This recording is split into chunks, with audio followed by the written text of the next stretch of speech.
언제 감사를 그치지 않는다고 말하죠? 네, 맞습니다. 기도할 때 감사를 그치지 않는다고 말합니다. 제가 처음에 여러분께 예배를 기대하고 오셨는데 여쭤봤습니다. 기억나시죠? 예배를 기대할 수 있습니다. 이 시간은 우리 함께 기도에 찬양하시면서 성령 하나님 이 시간 임재하셔서 하늘문을 여시고 주님의 그 은혜를 우리에게 부어달라고 우리 이술의 고백으로 찬양을 나갑시다.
기도할 때 주님 우리에게 더 은혜를 부어주셔서 주님 우리가 예배를 더 기대하게 하시고 여기서 원하시는 예배 시간 되게 해달라고 예배를 놓고 기도하며 나아갑시다. 기도하겠습니다. 주님 임재하여 주시옵소서. 이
도와주시는 우리 주님의 이름을 가능하신 분들 일어나서 찬양하고 나아갑시다.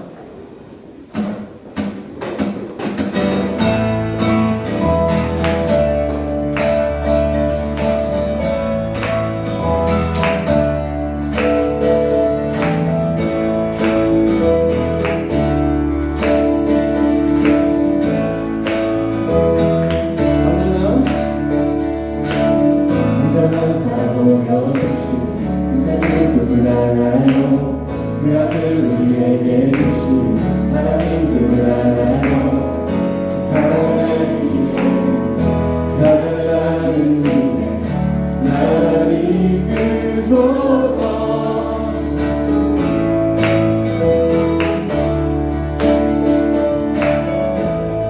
자, 한번 완전한 사랑 보여주시고 완전한 사랑 보여주신 희생주를 알아요.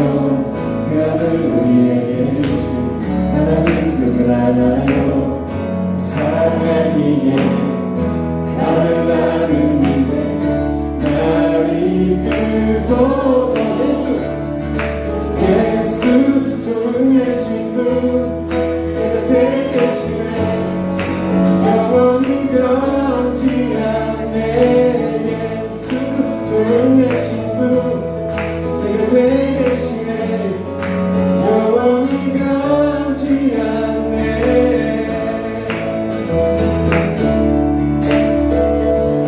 이번에 함께 이절로 고백하며 나아갑시다. 구원하신 주 구원하신 줄 나는 믿네 구원하신 줄 나는 믿네 다시 오시면 나는 믿네 그분과 영광에 사랑을 위해 나는 믿네 나를 이끄소서. 예수 좋은 내 친구 내 곁에 계시네 영원히 변치 않네. 예수 좋은 내 친구 내 곁에 계시네 영원히 변치. 예수 좋은 내 친구 내 곁에 계시네 영원히 변치 않네. 예수 좋은 내 친구 내 곁에 계시네 영원히 변치 않네.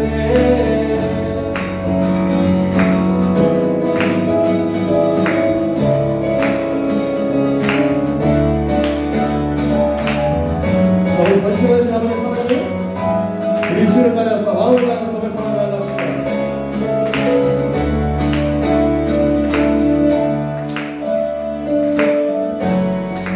영원히 변치 않네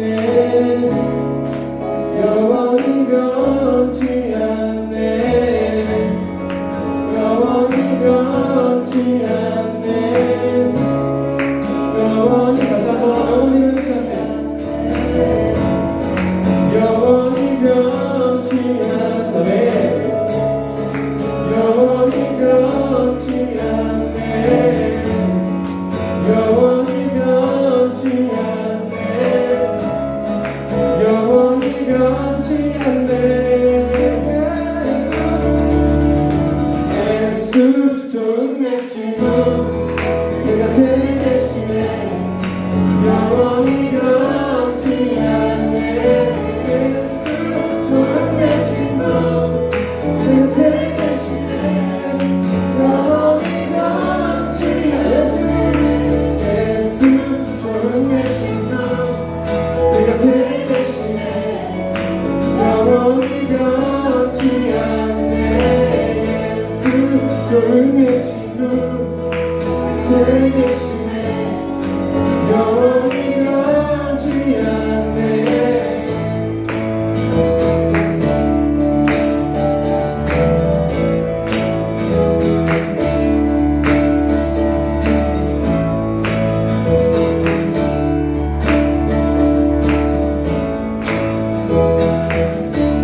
네, 우리 신부이시며 불가능한 주님 찬양하며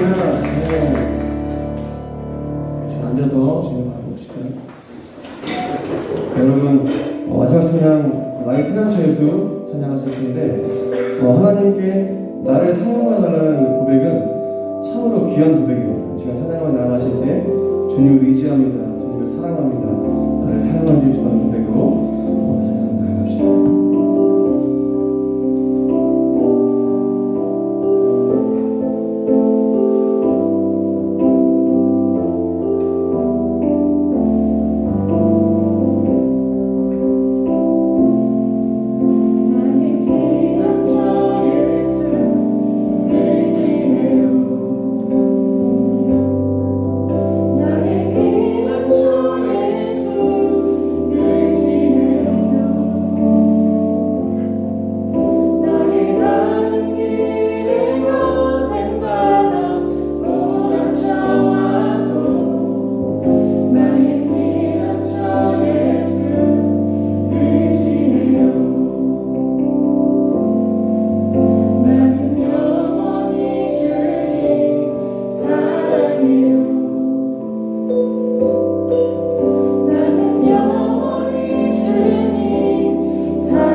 주님 영광 위하여 써주세요.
나라 위하여 주님 나라 위하여 써주세요. 한 가지 나눠 기도하실 텐데요. 예수님이 이 땅 가운데 오셨을 때 어떤 마음으로 오셨을까요? 예수님에게 피해가 올 것을 생각하지 않으시고 이 땅에 본인이 오지 않으시면 지옥에 떨어질 우리를 생각하셨습니다. 여러분, 우리도 이와 같습니다. 여러분, 쓰임받기 원하십니까? 사용되어지기를 원하십니까? 그러기 위해선 우리 예수님 희생을 바라봐야 합니다. 예수님 희생을 닮아가야 합니다. 지금 기도를 이렇게 기도합시다. 주님, 내가 나의 불편함과 나의 아니 때문에 포기하지 않게 하시고 예수님의 그 희생을 바라보고 예수님이 가신 길을 순종함으로 따라가게 해달라고 이렇게 간절하게 이 고백을 놓고 기도하며 나아갑시다. 기도하겠습니다. 아버지 하나님, 나를 사랑하여 주시옵소서.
지금 저희가 이렇게 모이게 해주시네. 또한 감사합니다. 좀 오늘의 예를 위하여 주말에도 따로 모여 연습하는 찬양팀의 열정과 노래 감사합니다. 좀 또한 신앙의 선배로서 청년부를 위해 항상 있어주시는 집사님과 생명의 말씀들을 준비해 주셔서 우리가 또 일주일을 살게 해주시는 그 목사님과 집사님의 사랑에 대하여 늘 감사합니다. 주님, 이 예배를 볼 때 늘 감사함으로 오게 하여 주시옵소서. 주님, 매주 모이는 단지 그런 행사만을 기억하기 원합니다. 지금 코로나로 저희가 모이지 못할 때가 얼마 되지 않았습니다.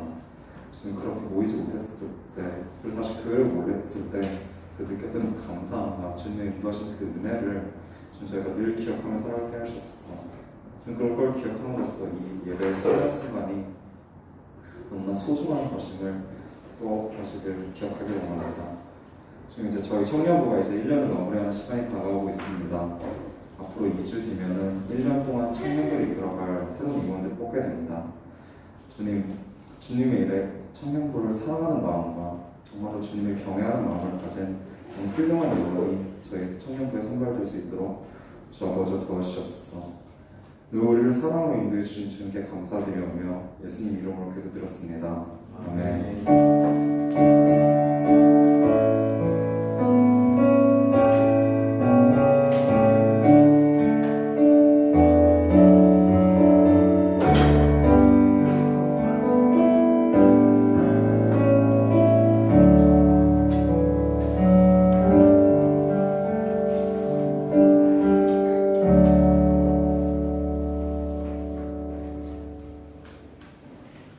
우리 다 같이 사도신경으로 신앙 고백하시겠습니다.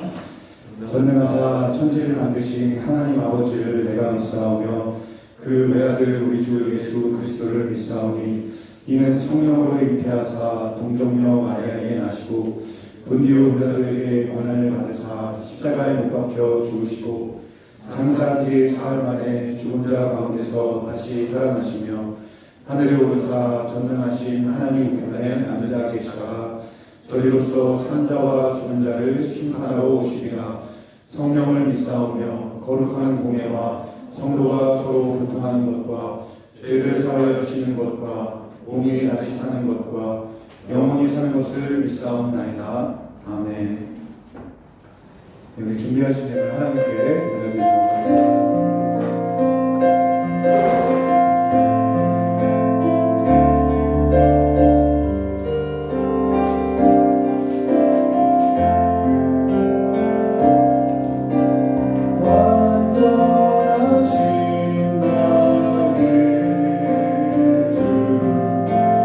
주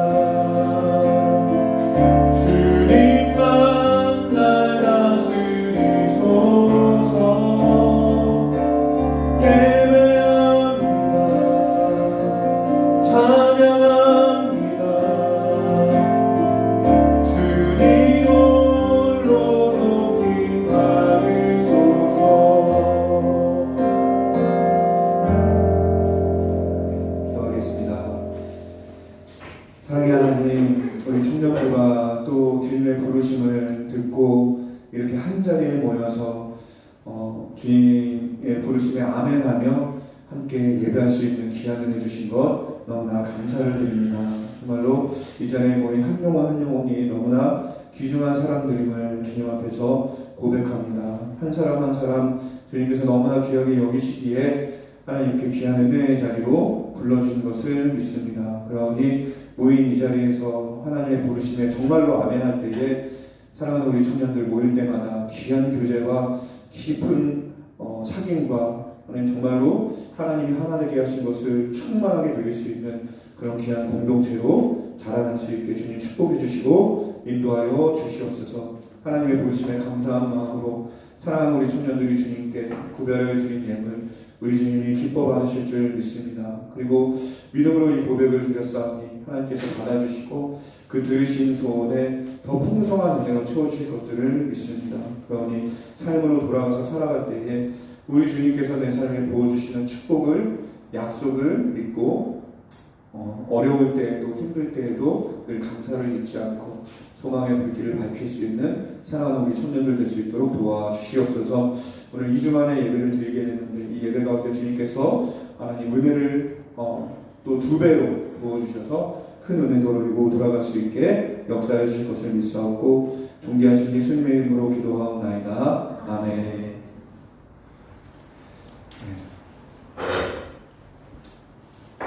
하나님의 말씀을 다시 한번 찾아보겠습니다. 예레미야 28장 1절에서 11절까지 말씀입니다. 자, 한 절씩 교독을 해보도록 할게요. 제가 1절을 읽겠습니다. 그해 곧 유다왕 시드기야가 다스리기 시작한 지 4년 다섯째 달 기브온 아술의 아들 선지자 하나냐가 여호와의 성전에서 제사장들과 모든 백성이 보는 앞에서 내게 말하여 이르되 만군의 여호와 이스라엘의 하나님이 일하시기로 말씀하시기를 내가 바벨론의 왕의 멍에를 거뒀느니라. 내가 바벨론의 왕 느부갓네살이 이곳에서 빼앗아 바벨론으로 옮겨간 여호와의 성전 모든 기구를 2년 안에 다시 이곳으로 되돌려 오리라. 내가 또 유다의 왕 여호야김의 아들 여호야와 바벨론으로 간 유다 모든 토를 다시 이곳으로 돌아오게 하리니 이는 내가 바벨론의 왕의 멍에를 꺾을 것이니라. 여호와의 말씀이니라. 선지자 예레미야가 여호와의 성전에 서 있는 제사장들과 모든 백성들이 보는 앞에서 선지자 하나냐에게 말하니라. 선지자 예레미야가 말하니라. 아멘. 여호와는 일하시옵소서. 여호와께서 내게 영광되고 이루사 여호와의 성전 기구와 모든 토를 바벨론에서 이곳으로 되돌려 오시기를 원하노라.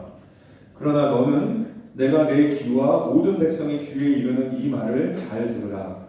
나와 너희 전에 선지자들이 예로부터 많은 나라들과 큰 나라들에 대하여 전쟁과 재앙과 전염병을 예언하였느니라. 평화를 예언하는 선지자는 그 예언자의 말이 응한 후에야 그가 진실로 여호와께서 보내신 선지자로 인정받게 되리라. 선지자 하나냐가 선지자 예레미야의 목에서 멍에를 빼앗아 꺾고 모든 백성 앞에서 하나냐가 말하여 이르되 여호와께서 이와 같이 말씀하시니라. 내가 2년 안에 모든 민족의 목에서 바벨론의 왕 느부갓네살의 멍에를 이와 같이 꺾어버리라 하셨느니라 하매 선지자 예레미야가 자기의 일을 보니라. 아멘. 예, 반갑습니다. 그냥 오랜만에 보는 것 같아서 너무 반갑고요. 예, 한 주 못 보니까 이렇게 그냥 뭔가 뭐죠? 이렇게 달라졌어요. 지휘장이 완전히 달라졌네요. 머리 스타일도 완전히 달라지고 한 주만 못 봐도 이렇게 사람이 확 달라질 수가 있어가지고 매주 보는 거 진짜 청년부 이 자리에 꼭 지켜야 될 것 같다는 생각 듭니다. 근데 지난주에는 좀 이렇게 공동회의가 예상보다 훨씬 길어지는 바람에 아쉽게 청년부 예배가 취소가 됐어요. 그래서 지난주에 정말 목사님이 너무 아쉬워가지고 한 주 내내 진짜 기분이 찝찝했습니다. 예배 한 번 못 드리는 게. 다음 주도 저희가 청년부 예배가 없거든요. 아까 광고를 통해서 들었겠지만 추수감사주의를 이제 온가정 예배를 드리게 됐어요. 그리고 예배 후에 행사가 있어서 미니 바자회가 있습니다. 그래서 먹거리 부스도 이렇게 많이 설치하고 그다음에 바자회 부스도 설치하고 그래서 다 공짜래요. 여러분들도 11시에 예배 드리고 거기에서 먹을 거 먹고 아침 굶고 오세요. 먹을 것도 먹고 괜찮은 상품도 있으면 좀 이렇게 좀. 젊음의 장점이 뭐예요? 예? 뭐라고요? 얘기 뭐라고 했어요? 먹는 거라. 아 먹는 거. 아, 그렇죠. 젊음의 장점. 너무 많이 먹어서 욕 먹지 말고 다른 사람 먹을 것도 남겨놔야 되니까. 제가 생각하는 젊음의 장점은 빠름입니다. 빠름. 상품이 한정되어 있어요. 빠르게 가가지고 그렇게 즐겁게 반응 좀 해줘야 돼. 이렇게 오버하는 목사님 즐겁게 다음 주에 바자회가 이렇게 즐겁게 같이 행사를 돌리고 그 다음 주에 만났으면 좋겠습니다. 근데 그 다음 주에는 또 우리가 총회가 있어요. 그래서 이제 내년도 1년을 또 섬길 귀한 임명원들을 뽑게 되는데 2주 동안 여러분들 좀 기도 좀 해주시고 지난 1년 동안 수고해 주신 임명원들 위해서 기도해 주시고 새로 뽑힐 임명원들 위해서 기도해 주시고 기도 가운데 또 그 총회를 잘 치렀으면 좋겠습니다. 자, 말씀 전할게요. 지난주에 이어서 지난주가 아니죠. 지지난주에 이어서 이번 주에도 예레미야서에서 함께 말씀을 좀 나눠보려고 하는데, 자, 예레미야 선지자는 이제 여러분들 이제 아는 친구들도 있겠지만 이제 남유다 말기에 활동했던 그 선지자였습니다. 유다라고 하는 나라가 이제 망국의 길로 접어들고 있을 때 활동했던 선지자예요. 그래서 이 예레미야는 시대가 어지러울 때 활동했던 선지자였기 때문에 그 사역이 항상 어렵고 힘들었어요. 네? 어려운 시기에 사역하는 사람들은 굉장히 어렵거든요. 그래서 오늘 함께 읽은 모습에서도 그런 모습들이 이제 나타나는 건데, 유다 말기에 국력이 쇠퇴하고 이 전국이 아주 혼란스러웠습니다. 그 와중에 이제 북쪽에서 세력을 키운 바벨론이라고 하는 제국이 이제 막 영향력을 확대해가면서, 우리나라도 중국의 영향력 무시하지 못하잖아요. 경제적으로도 그렇고 정치적으로도 그렇고 또 미국 쪽도 그렇고, 그러니까 그런 영향력을 받으면서 소국으로서 자기 위치를 지켜야 되는 게 우리나라의 운명인데, 남유다도 그랬어요. 이 막 바벨론이 막 세력을 확대하면서 영향력을 막 행사하는 거예요. 그래서 이 영향력을 확대해 가게 되는데, 이 바벨론이 이제 이 남유다의 내정에 막 간섭하면서 이 남유다가 막대한 손해를 입게 됩니다. 아마 불합리하고 억지스러운 요구들이 있었겠죠. 이제 우리나라도 외교부대에서 주변국들로 인해서 손해 감수해야 되는 경우가 왕왕 있잖아요. 당시에 남유다도 그랬습니다. 그래서 남유다도 아주 치욕스러운 외교적인 굴종을 겪어야 했어요. 그 중에서도 가장 큰 사건이 이제 두 차례에 걸친 바벨론 유수가 있습니다. 바벨론 유수가 뭐냐면 바벨론으로 이제 포로들이 끌려갔다, 이렇게 생각하시면 되는 거예요. 남유다의 세력을 좀 약화시키고 자신들에게 복종시키기 위해서 바벨론이 힘으로 남유다를 굴복시켰어요. 그리고 바벨론으로 수많은 포로들을 끌고 갑니다.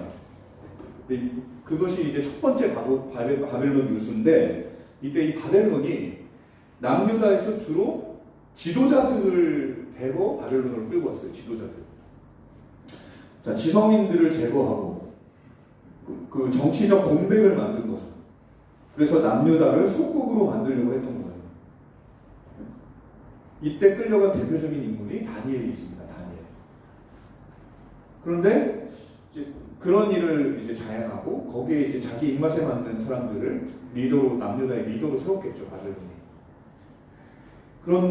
그런데도 불구하고 이 남유다가 계속해서 바벨론에 반기를 들고 그 남쪽에 이웃해 있는 애국과 연대해서 바벨론에게 저항을 하려고 했어요. 우리나라도 중국이 너무 치고 들어오면 미국 쪽에 붙죠. 미국이 또 너무 치고 들어오면 중국 쪽에 붙잖아요. 그렇게 해서 힘의 균형을 유지하잖아요. 그런 거죠. 그래서 애국과 연대해서 바벨론과 좀 맞서보려고 했는데, 그래서 바벨론이 앙심을 품고 두 번째 바벨론 유수를 자행을 합니다. 이때 남유다는 진짜 국가가 당할 수 있는 가장 치욕적인 일을 겪게 되는데 그게 뭘까요? 국가가 당할 수 있는 가장 치욕적인 일이 뭐죠? 예? 크게 얘기해 주세요. 그렇죠. 포로로 잡혀가는 건데 좀 더 식민지 구체적으로 뭐 얘기하면은 그거구나 하고 다 쉽게 이해하실 거예요. 왕을 폐위시켰습니다. 네. 그러니까 당시 남유다의 왕이었던 여호야김이라고 하는 왕이 있는데 이 바벨론에 의해 이 사람이 폐위가 됐어요. 그 후에 왕위에 오른 사람이 이제 오늘 본문에 등장하는 유다의 마지막 왕 시드기야입니다. 마지막 왕이에요. 이렇게 바벨론에 의해서 막 그 전국이 유린당하다 보니까 유다 말기에 나라가 정말 어지러웠어요. 그 속에서 이 나라는 반 바벨론파하고 친 바벨론파로 나뉘어서 대립하고 있었습니다. 물론 대세는 반 바벨론파가 대세였겠죠. 나라가 바벨론에 의해서 유린당하면서 이 바벨론에 대한 반감이 극에 달해 있으니까 어쩌면 당연한 거죠. 그래서 새로 이제 왕으로 즉위한 시드기야도 이 사람이 바벨론에 의해서 왕이 됐거든요. 왕으로 책봉됐는데 그런데도 바벨론에 반대하는 성향을 띠게 됩니다. 그래서 바로 앞에 이제 예레미야 27장을 보면 시드기야 왕이 주변국들과 반 바벨론 연대를 결성하기 위해서 당시에 이제 에돔, 모압, 암몬, 두로, 시돈 이런 나라들의 대표들을 예루살렘으로 불러서 회동을 해요. 근데 이때 하나님께서 예레미야에게 이제 가서 그들에게 말씀을 전하라 하고 예레미야를 보내는데 이때 예레미야가 무거운 멍에를 짊어지고 가게 됩니다. 멍에가 뭔지 알죠? 소가 보면 이렇게 멍에를 짊어지고 여기에 이렇게 그 줄을 매달아서 수레를 끌잖아요. 이 목에 이렇게 커다랗게 매는 그 나무, 큰 나무, 그게 멍에라고 해요. 그 무거운 멍에를 짊어지고 가게. 일종의 상징 행위 같은 걸 한 건데 이제 그거를 지도자에게 보여주면서 쟤 뭐 하는 거냐 이럴 거 아니에요. 그러면은 얘기를 해라. 너희가 바벨론의 멍에를 짊어져야 된다. 그래야 나라가 살 수 있다. 여기 모여있는 모든 나라가 다 마찬가지다. 바벨론의 지배에 복종하라. 이게 내가 세운 뜻이다. 이렇게 말씀을 전하라고 합니다. 그리고 오늘 본문은 이와 관련해서 두 선지자가 이견을 보이면서 대립하는 장면을 보여주고 있어요. 예레미야가 이런 말로 경고를 하니까 하나냐라는 선지자가 등장해서 예레미야와 각을 세우고 있는 건데, 자, 이때 예레미야를 반대하면서 하나냐가 확신에 찬 어조로 하나님의 말씀을 선포합니다. 그게 이제 오늘 본문이에요. 근데 2절 한번 보시면 만군의 여호와 이스라엘의 하나님이 이같이 일러 말씀하시기를 내가 바벨론의 왕의 멍에를 꺾었느니라. 예레미야가 멍에를 메고 다니면서 바벨론의 멍에를 짊어져야 된다. 그래야 나라가 산다. 그게 하나님의 뜻이다. 이렇게 예언하니까 하나냐라는 선지자는 만군의 여호와께서 내가 바벨론 왕의 멍에를 꺾었다. 이렇게 말씀하셨다고 예언을 해요. 예레미야와 완전히 다른 말을 하는 거죠. 근데 그 말이 얼마나 확신에 가득한지 보세요. 2절 다시 한번 보시면 대단하죠. 만군의 여호와 이스라엘의 하나님이 이같이 일러 말씀하시기를 내가 바벨론 왕의 멍에를 꺾었느니라. 너무 그렇잖아요. 확신에 차 있잖아요. 근데 그뿐만이 아니에요. 3절을 보면 또 하나님과 예언을 계속하는데 그 내용이 굉장히 구체적이에요. 보시면 내가 바벨론의 왕 느부갓네살이 이곳에서 빼앗아서 바벨론으로 옮겨간 성전의 모든 기구들을 2년 안에 다시 이곳으로 되돌려 오리라. 이러는 거예요. 아주 구체적인 기간까지 언급하면서 2년 안에 모든 게 회복될 거다. 2년 안에 빼앗긴 성전 모든 기구들, 끌려간 포로들 다 돌아온다. 만군의 여호와의 말씀이니라. 이렇게 예언하는 거예요. 확신에 찬 데다 아주 구체적이기까지 하니까 여러분 이거는 하나님가 정말로 심판을 받은 것 같죠? 그래요 안 그래요? 그쵸? 또 이 하나냐라는 선지자가 예언한 것도 보세요. 이 사람이 성전에서 예언을 했는데 왕과 제사장과 모든 백성이 보는 앞에서 예언했습니다. 1절을 다시 한번 보면 그해 곧 유다 왕 시드기야가 다스리기 시작한 지 4년 5째 달 기브온 아술의 아들 선지자 하나냐가 여호와의 성전에서 제사장들과 모든 백성이 보는 앞에서 내게 말하여 이르되 그러잖아요. 그러니까 확신의 천대다. 아주 구체적이고 성전에서 모든 백성 앞에서 당당하게 예언했어요. 이러다 보니까 우리가 쉽게, 여러분 하나냐는 거짓 선지자로 유명하거든요. 들어보셨나요 혹시 하나냐라는 이름? 근데 우리가 쉽게 하나냐에게 거짓 선지자라는 타이틀을 붙이는데, 근데 사실 이게 분간하는 게 보통 어려운 일이 아니거든요. 예? 여러분이 저 시대에 살았다면 분간했겠어요? 하나냐의 말과 예레미야의 말을? 누구 편에 섰겠어요? 나는 하나냐. 나는 예레미야. 용준아! 하나님 편에 섰겠지. 나는 하나님 편에 섰을 것 같아요. 왜냐면 나라의 희망적인 말을 하잖아요. 그쵸? 용진이는 예레미야 편에 섰을 수도 있고. 인정. 나는 하나님 편에 섰어. 네?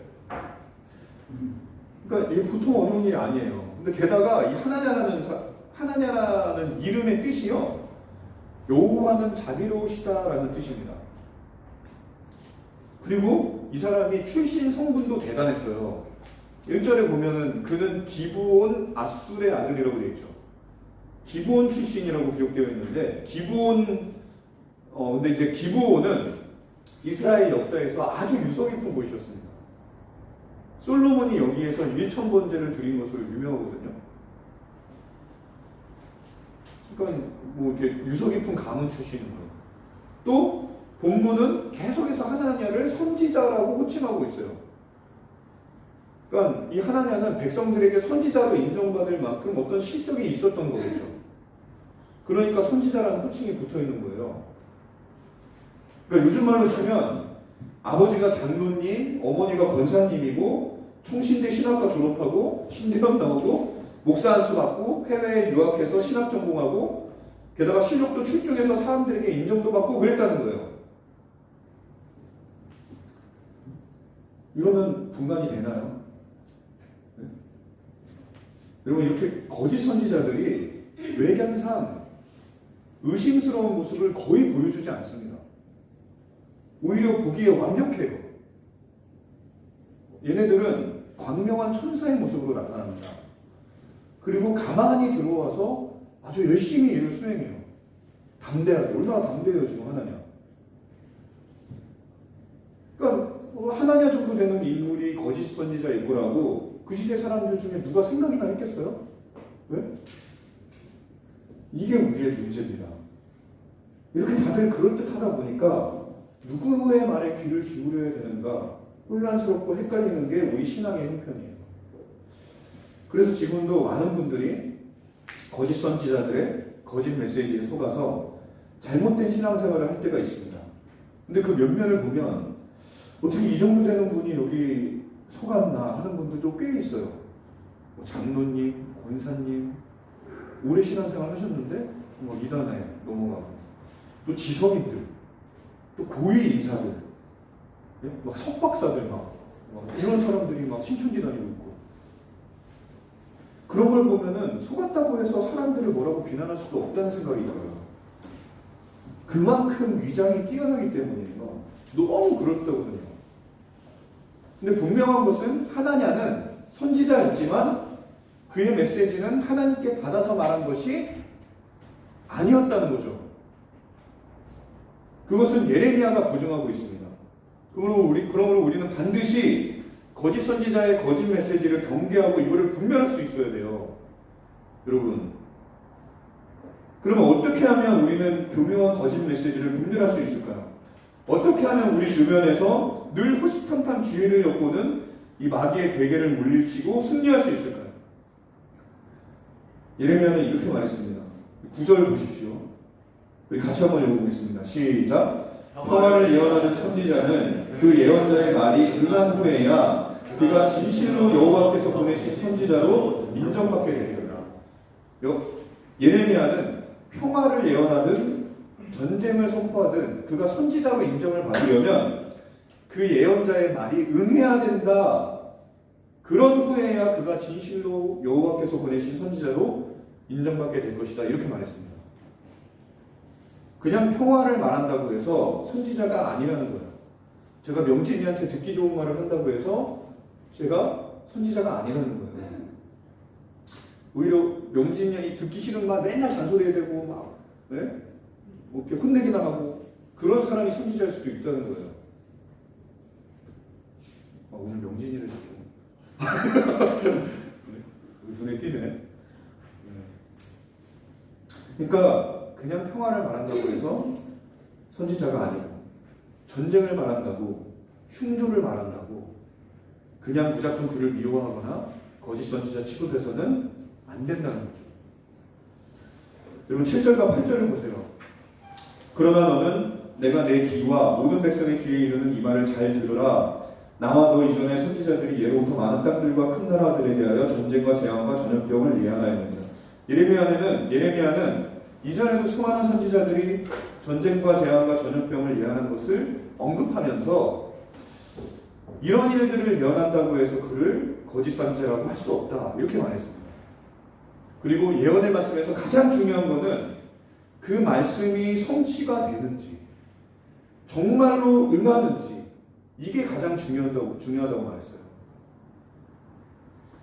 그러므로 우리는요 참된 분별력을 갖추기 위해서 듣기 좋은 말이나 보이는 것에 휘둘리지 말고 성취된 하나님의 말씀에 집중해야 합니다. 그 중에서도 우리의 참 선지자 되시는 예수님의 말씀에 귀를 기울여야 돼요. 예수님은 내가 십자가에서 죽으면 3일 후에 부활이라 하신 말씀 성취하신 분이잖아요. 그렇죠? 예수님은 십자가에서 죽으시고 부활하심으로 그분의 말씀과 삶을 하나님께 인정받은 분입니다. 그리고 그분을 믿는 자들에게 구원을 주시겠다고 하셨는데 그게 성취가 됐잖아요. 그래서 많은 사람들이 예수 그리스도 안에서 안식을 누리고 평안을 누리고 구원을 누리고 있잖아요. 그러므로 예수님이 하신 말씀만이 참된 말씀의 시금석이 될 수 있어요. 그래서 우리가 복음에 집중해야 되는 거예요. 성취된 메시지. 여러분 오늘날에도 영험한 분들 되게 많거든요. 선지자로 인정받은 분들이 우리 주변에 있습니다. 명망 있는 목회자, 선지자적인 설교자, 존경받는 교계의 중진들.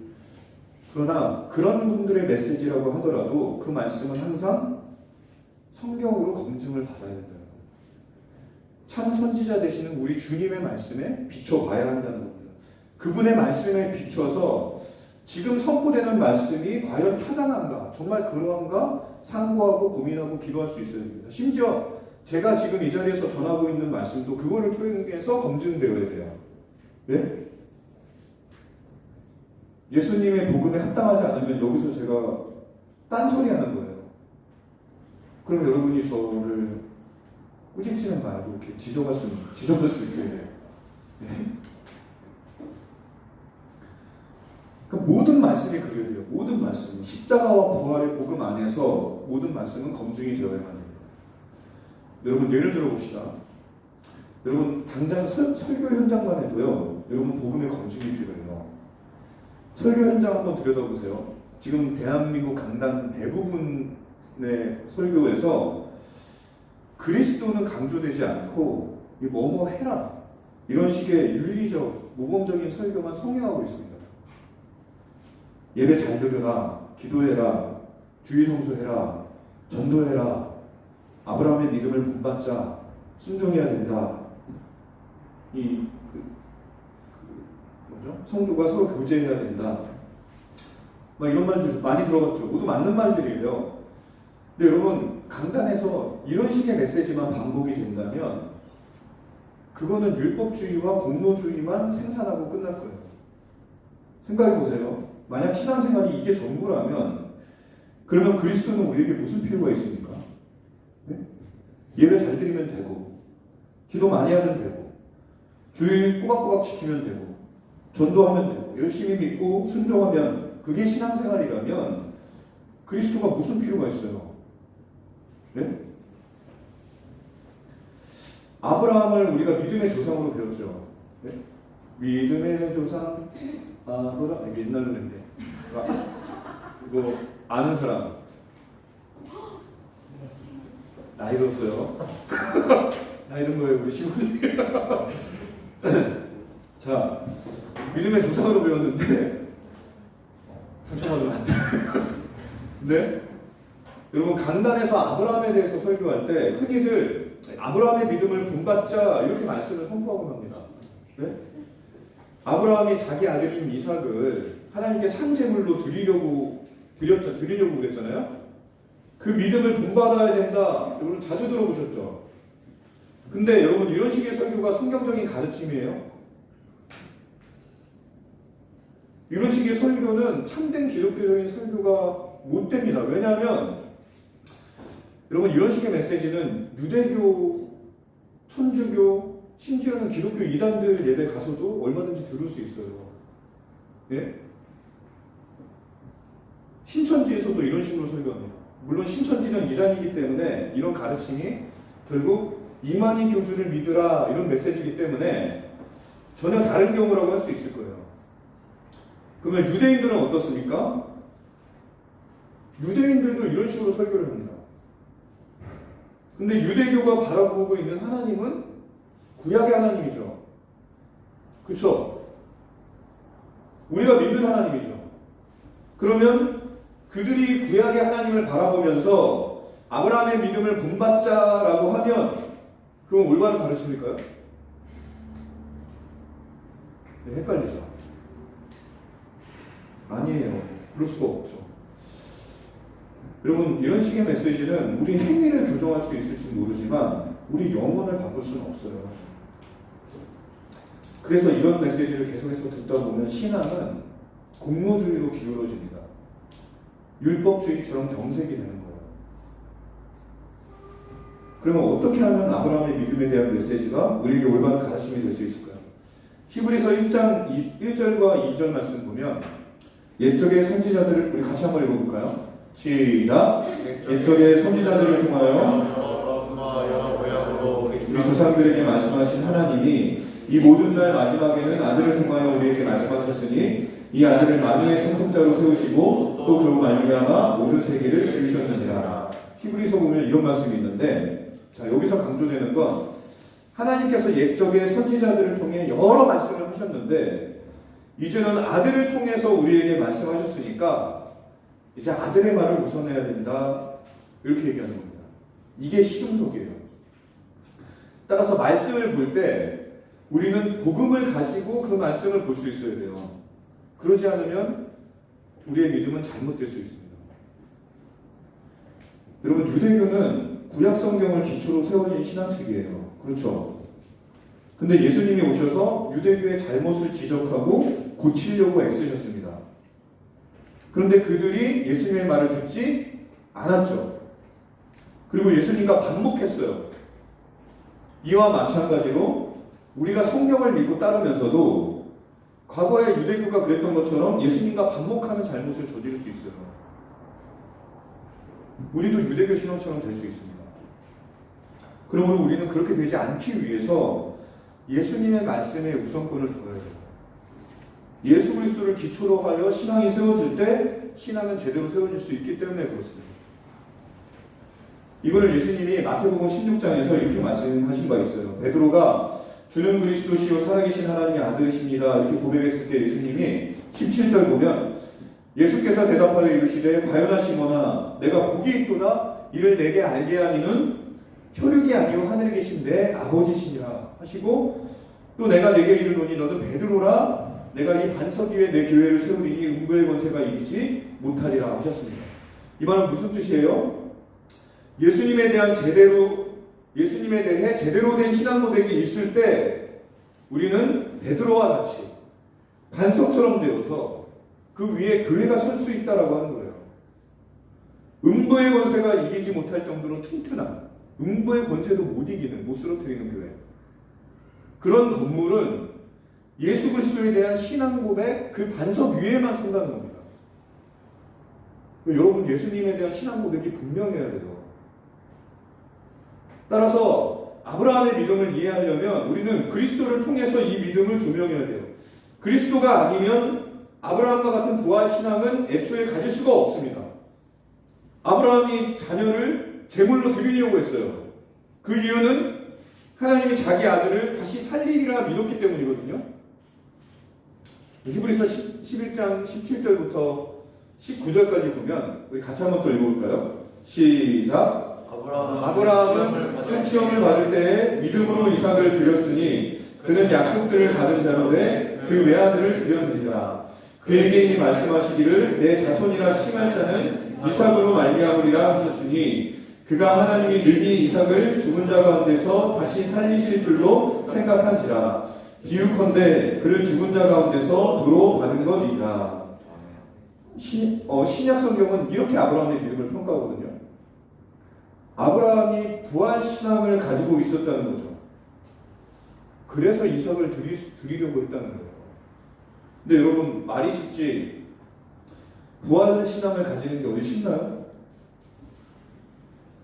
이게 그 믿음 본받자라고 하면은 마음 되는 거예요? 마음 먹으면 되는 일이에요? 예? 어림도 없죠. 불가능해요. 그런데 하나님께서 예수님을 통해 부활의 신앙이 참되다는 걸 보여주셨어요. 그래서 십자가와 부활의 복음이 우리의 신앙을 북돋아줍니다. 이 안 되는 신앙을. 그래서 우리는 부활하신 주님을 바라보면서 죽음마저도 초월하는 신앙을 가지고 세상을 살게 되는 거예요. 이로써 하나님께서는 그리스도인들이 세상을 이기게 하셨습니다. 여러분 죽음을 초월했는데 이 불사의 군단을 누가 와서 막을 수 있겠어요?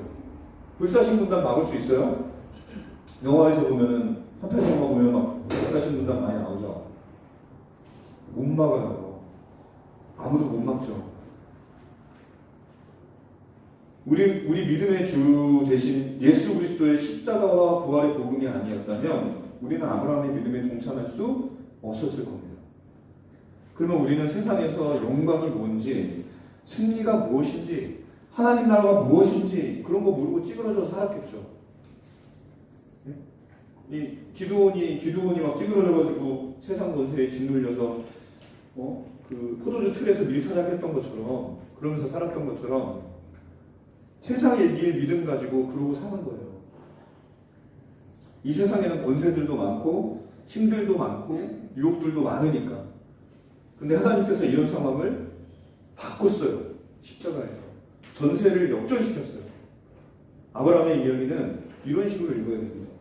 이런 식으로 예수와 연관하여 성경을 조명하고 읽어야 돼요. 그래서 참된 기독교적 설교는 항상 그래서 그리스도 중심적이어야 됩니다. 따라서 예배를 잘 드려야 됩니다. 여러분 예배 잘 드려야 된다고 자주 말 듣잖아요. 그렇게 말할 때 우리의 예배가 하나님께 근본적으로 받아들여질 수 없는 결함이 있다는 걸 고백하고 우리는 그리스도를 의지해야 돼요. 여러분 우리가 얼마나 예배를 잘 준비하면 그게 하나님이 받으실 만한 예배가 되겠습니까? 여러분 지금 마음 상태가 하나님이 받으실 만한 마음이에요? 예배에 간절함이 있으세요? 우리의 준비를 또 보세요. 우리 예배가 주님이 받으실 만한 예배입니까? 여러분 올림픽 주경기장에서 뭐 휘황찬란한 무대 준비하고 최고의 가수와 최고의 설교자, 최고의 청중들을 불러서 예배해도 그래도 우리 예배는 결함투성일 거예요. 하나님이 받으실 만한 예배라는 건요. 그런데 우리의 예배가 하나님께 용납이 되는 건 그리스도의 은혜 때문입니다. 그래서 하나님께서 매주 볼품없는 우리의 예배에 임재하시는 거예요. 여러분 전도해라 이런 말씀 자주 듣죠. 저는 전도하라는 말 자주 안 하는데 우리 전도 좀 합시다. 네? 친구들 좀 데려와요. 청년부 좋잖아요. 내년에는 한 사람당 한 명씩 데려와요. 안 나오는 거 아니야? 있는 애들마저.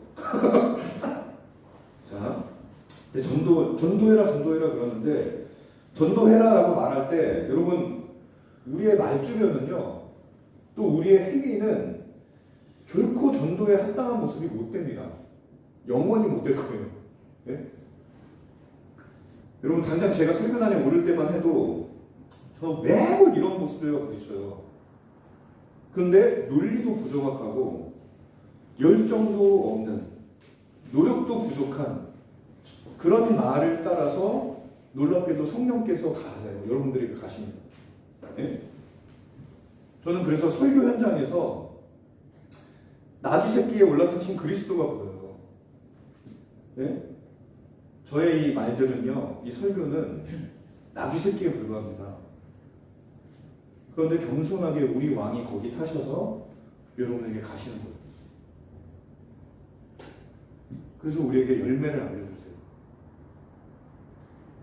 전도라는 게 뭡니까? 영혼 구원이죠. 네? 여러분 그게 얼마나 어렵겠어요. 한 영혼 구원한다는 게. 우리가 쉽게 얘기해요, 전도를. 네, 제가 보기엔 그거 기적입니다. 저도 제가 어떻게 구원받았는지 더듬어 보면요, 정말 놀라운 이야기들이 있어요. 그러니까 그런 일이에요, 전도가. 그러니까 비유하자면 이런 거예요. 전도는 진짜 높이 달려있는 열매예요. 거기서 우리는 이 열매가 너무 높이 달려있어서 이 열매를 취할 수가 없습니다. 네?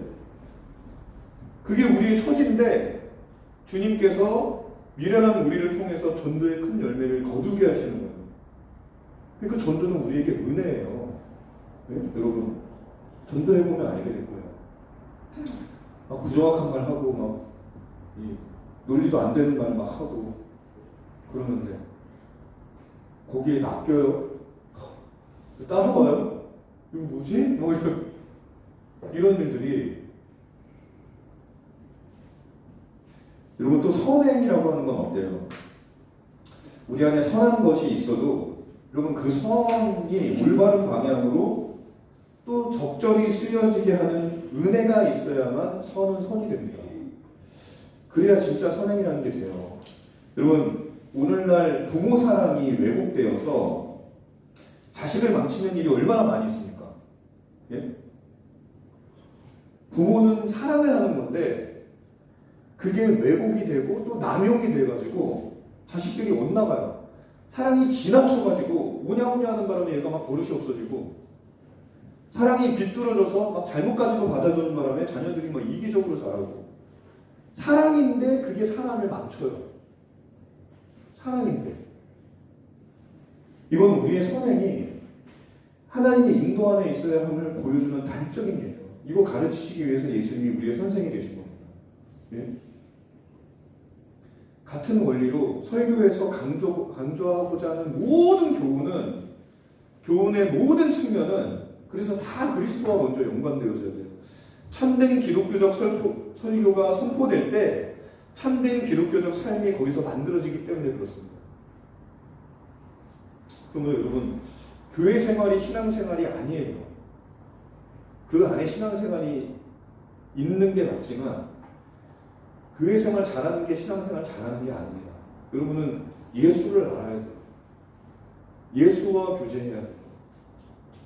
오직 예수, 우리의 신앙이 여기에 들어져야 돼요. 그분과 인격적으로 교제하는 것이 진짜 신앙생활이고, 그렇게 될 때 우리는 진짜 교회로 자라게 되기 때문이에요. 이것을 위해 우리가 복음에 집중을 해야 되는 거예요. 우리는요 항상 하나냐와 예레미야 사이에 서 있습니다. 그 속에서 우리는 어지러워요. 뭐가 정말 하나님의 뜻이고 하나님의 말씀이냐 혼란스럽습니다.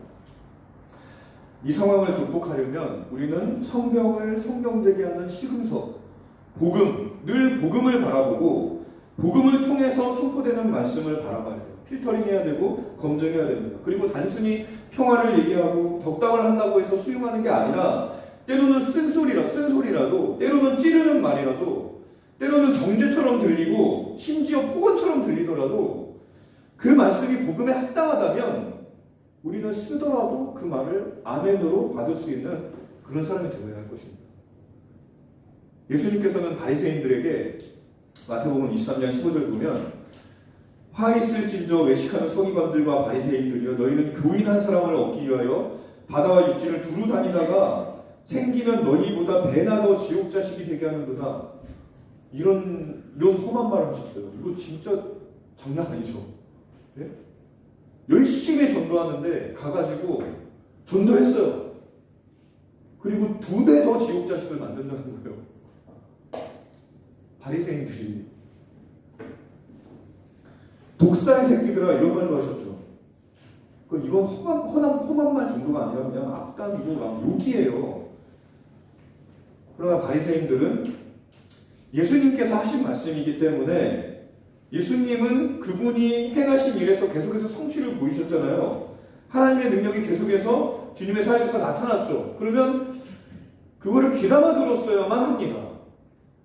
그런데 그들은 아무리 얘기해도 끝까지 듣지는 않았어요.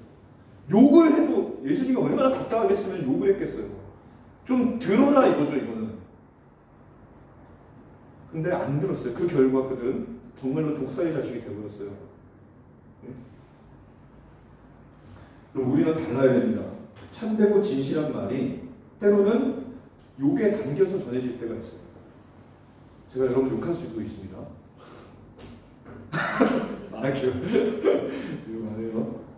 근데 여러분 그런 말이라도 복음에 합당하다고 하면 들을 줄 알아야 성숙이에요. 예? 엄연히 모자라고 말이 좀 어눌해도 여러분 바울 사도가 그랬대요. 예? 바울 사도가 이 글 쓰는 건 정말 탁월했는데 엄연히 부족하다는 평이 있었어요. 근데 이 바울은 하나님께 정말 귀하게 쓰임받은 선지자였죠. 그러면 우리도 좀 어눌해도 예? 거기에 진리가 담겨있고 복음에 합당하다는 귀를 기울여야죠. 그게 어린아이의 말이라도 새겨들어야 돼요. 어린아이가 얘기해주는 게 복음에 합당하면 어른으로서 자존심 상하잖아요. 그 정도예요.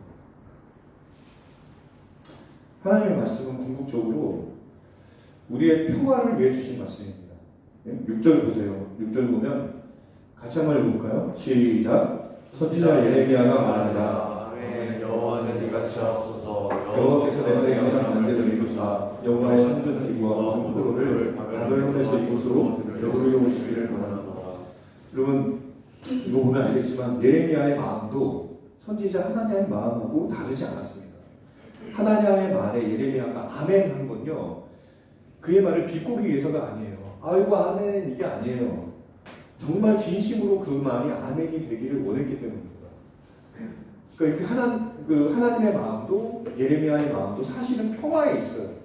그러나 그 평화를 위해서 때로는 우리가 광야를 건너야 하고 전쟁을 치러야 하고 고초를 겪어야 할 때도 있는 거예요.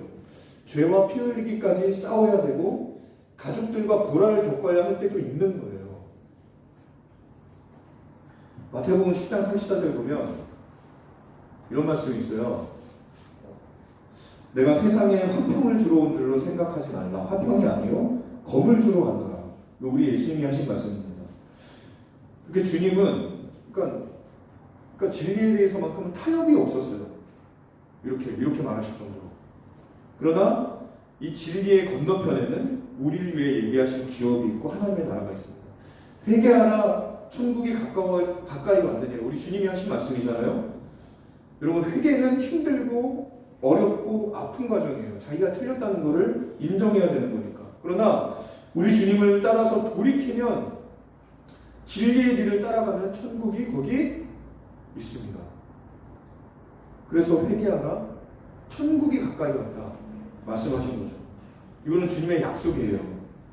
그러니 우리 주님이 하신 약속을 믿고 우리 주님이 전하신 복음이 우리 삶에서 아멘이 되도록 선포되는 모든 말씀을, 다가오는 모든 말들을 주님이 주신 복음에 비춰보면서 우리 주님의 뒤를 양보 없이 타협 없이 따라가는 참된 제자가 될 수 있어야 될 것입니다.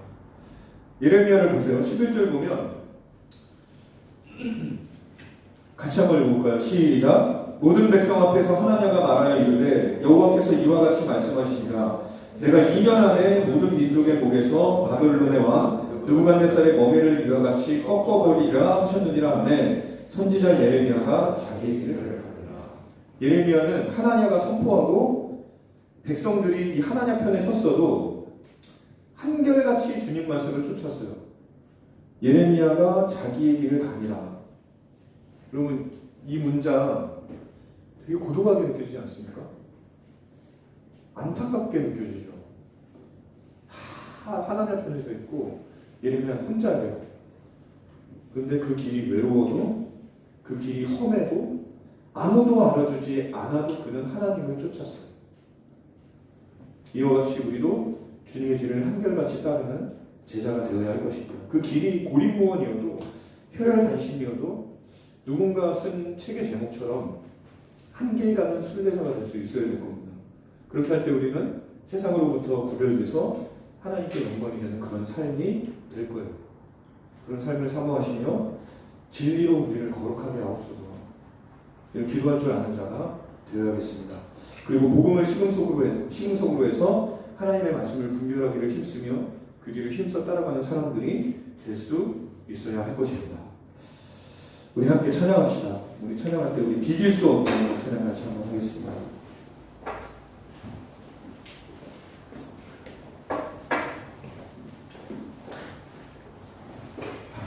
다음 주에도 오늘을 못 보게 되잖아. 지난주가 더 아쉽게 느껴져요. 그 다음 주에도 모이기를 힘씁시다.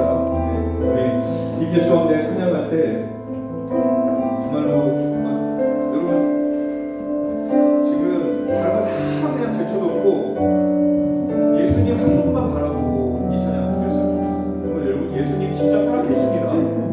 하늘에서 하나님, 살아계신 하나님 그 우편에 정말로 살아계셔서 지금 통치하고 계세요. 여러분 그 통치가 지금 우리에게 임하고 있는 거예요. 그 통치가 지금 우리 가운데 역사하고 있어요. 그래서 우리가 함께 예배할 수 있는 거예요. 여러분 지금 그 통치의 손길, 그 자비로운 손길, 그 능력의 손길, 은혜의 손길 이 자리에서 예수 그리스도께서 여러분들에게 베풀고 계시는데 그 손길 바라보면서 우리 같이 다른 거 다 생각 뒤쳐두고 여러분 고민도 많고 생각할 것도 많고 하나님께 기도하고 싶은 것도 많고 많은 거 알아요. 다 챙겨두고 여러분 예수님 한 분이면 돼요. 예수님 한 분을 통하면 여러분 인생에 다亨통하게 돼요. 예수님만 바라보고 우리 같이 이 찬양 같이 합시다.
대해서 눈을 감겠다라는 고백이거든요. 근데 그 눈을 감고 아무것도 안 보이는 것 같은 가끔한 어둠이지만 여러분 그 속에 있는 주님을 바라봅시다. 우리 주님께서 여러분에게 빛을 비춰주실 것입니다. 우리 주님 살아계셔서 여러분들에게 그분의 영광을 나타내실 것입니다. 우리가 그분을 보는 때에야, 그분 앞에 설 때에야 우리의 예배는 참된 예배입니다. 오늘 그래서 예수 그리스도를 여러분이 만나고 가셔야 돼요. 그래야 여러분이 예배를 하나님께 드린 것입니다.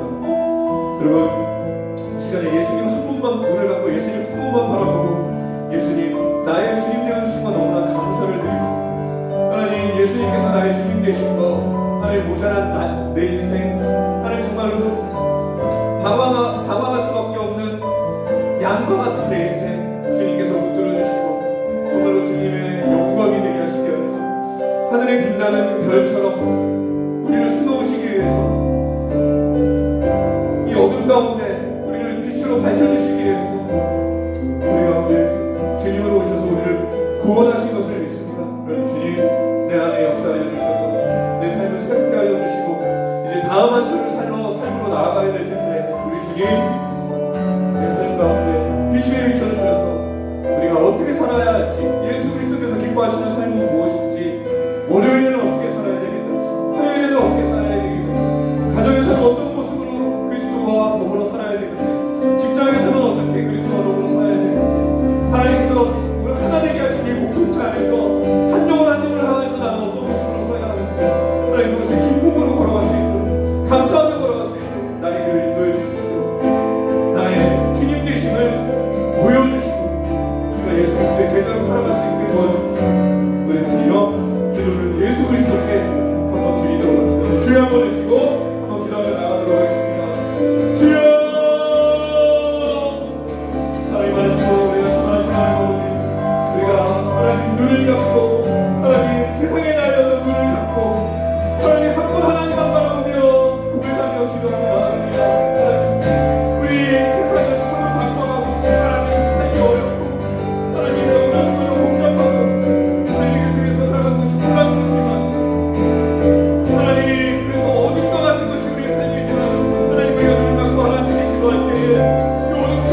우리 청년들이 한 사람 한 사람이 예수 그리스도를 인격적으로 알고 그분과 더불어 함께 동행하는 그런 귀한 인생이 되기를 주님 앞에 소원으로 올려드립니다.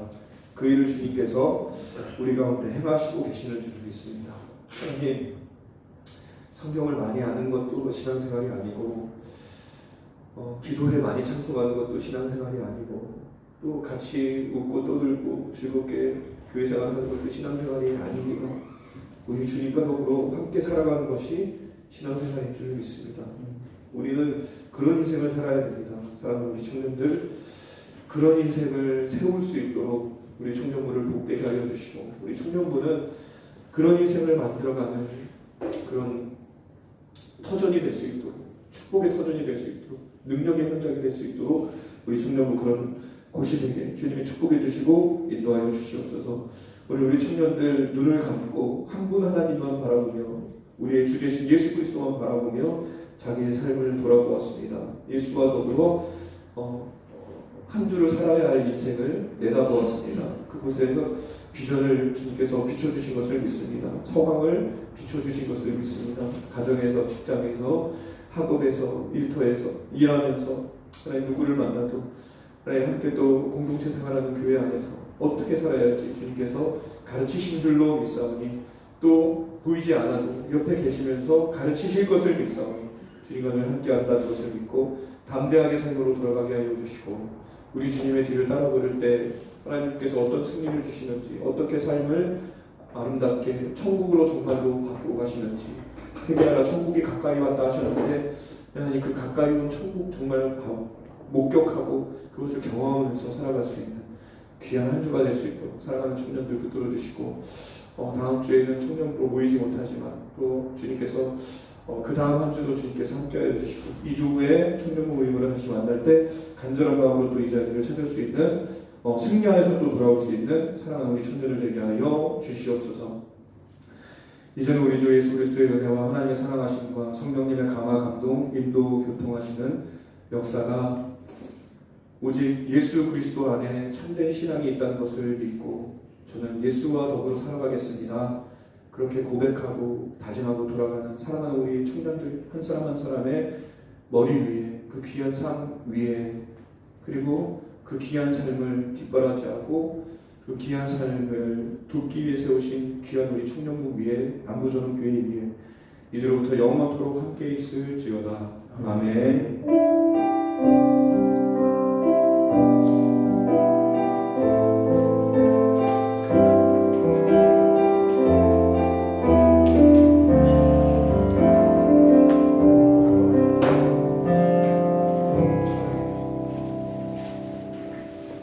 오늘 여기 온도가 진짜 좋네요. 이 정도면 안 풀리지도 않고. 네, 광고 시작하겠습니다.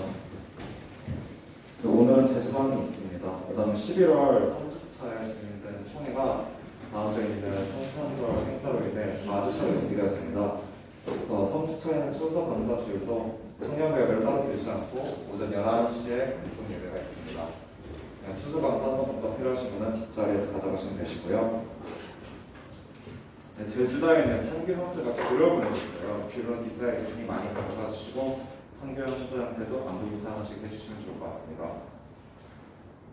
네, 예배 후 앉은 자리 정리 정도 꼭 부탁드리고요. 그 다음에 오늘 11월 생일자 분들이 있어요. 생일자 분들을 앞으로 좀 모셔보겠습니다. 영화 태양이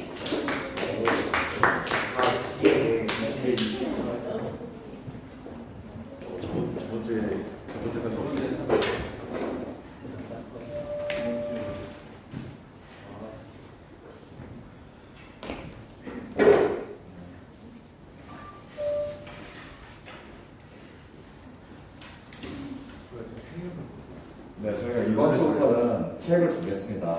양말이 아니라 이제는 진짜 케이크예요.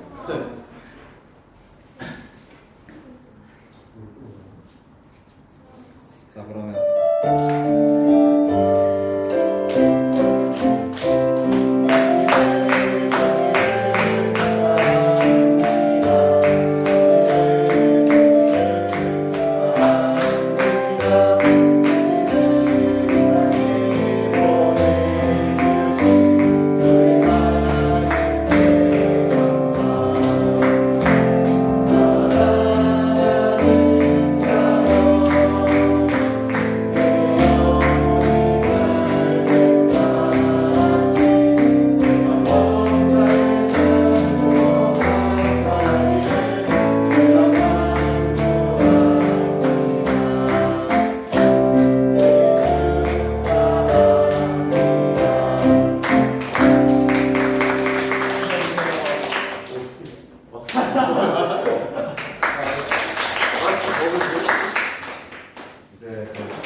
싶은 거 있으신가요? 스탠드? 네, 스탠드가 필요하다고 하네요. 눌러주세요. 우리가 해줄게. 맥도날드. 유용하죠, 맥도날드. 맥날 앞이라지. 맥번이 남죠. 희영이는 받고 싶은 거 있어요? 이모티콘이요? 네, 일단 돌려주세요. 이모티콘 풀었을 때가 이모티콘 준비구도 맞냐? 안 줘도 안 줘도 저 5월달에 아직 못 받았는데 이모티콘 풀었어요 이제. 베스킨라빈스. 오! 경화. 받고 싶은 거 있어요? 어린도 마케만 하거든요. 네. 약간 좀 무력이 좀 생겨요. 어리면 무조건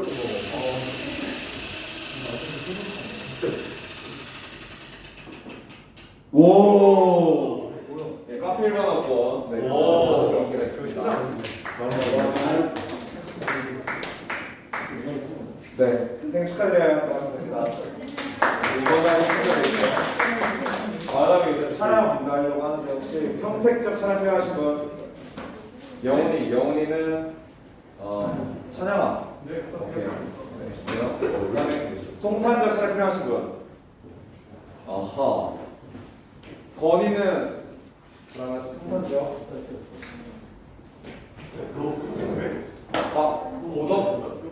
고덕 말고? 고덕 말고. 자, 일단 맞네. 일단 규환이랑 성경이랑 현규는 직선이 혹시 해줄 수 있으신가요? 규환이, 성경이, 현규. 네, 감사합니다. 그 다음에 또 송탄자 차량 필요하신 분? 그 다음에 예린이, 건이, 진우 누나, 명진이 형은요. 혹시 아이 누나? 네, 아이 누나 해줄 수 있으신가요? 명진이 형?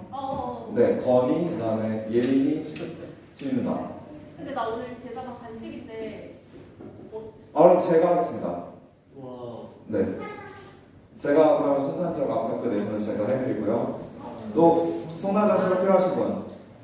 희경이랑 민지는 고도 아니야? 근데 보도 갔나? 아니 송탄역 간대. 네, 송탄역 필요하신. 또 차량 필요하신 분? 자, 이충동은 우리미. 네. 또 차량 필요하신 분 있으신가요? 네, 이번 주도 와주셔서 감사하고, 네, 그럼 다음 주에 뵙겠습니다. 그다음에 오늘 저희가 약간 이렇게 몰래 직선해가지고 워십을 좀 하도록 했다 이렇게 얘기를 한 사람들 있잖아요. 네, 좀 앞으로 나와주시겠어요? 네, 워십 관련해서 얘기를 좀 해야 돼가지고. 자, 5분도 안 걸려요. 자, 워십 교환 빨리 와야지. 자, 워십 하면